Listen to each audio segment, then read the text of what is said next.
ఏంటంటే ఈ బండి సంజయ్ పరిస్థితి, బీజేపీ పరిస్థితి ఎట్లయిపోయిందంటే వెనకటికి ఒక ఆయన వాళ్ళ ఇంట్లో తేలు వచ్చిందట.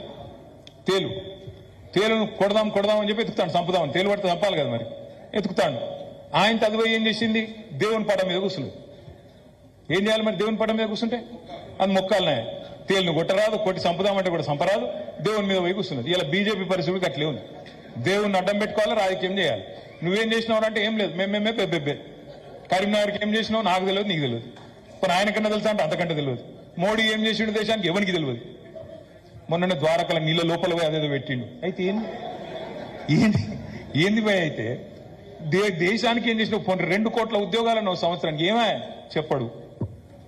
మొత్తం భారతదేశాన్ని ఇచ్చేస్తా అన్నాడు. 2022 కల్లా ప్రతి ఇంట్లో నల్లా, ప్రతి మనిషికి ఇల్లు. ఏమాయ మరి అవన్నీ? అవి ఏం చెప్పడం. రైతుల ఆదాయం డబల్ 2022. ఏమాయ? ఇవేమన్నా చేసిండా?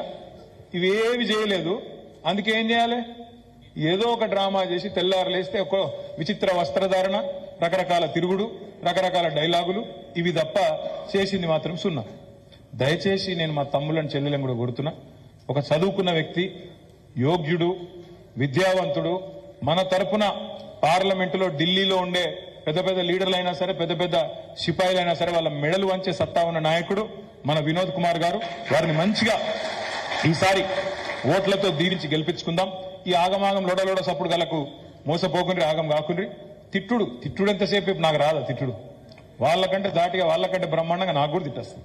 కాకపోతే రోజు తెల్లారలేస్తే గదే బూత్ పురాణం, ఇంకో పని లేదా మనకు?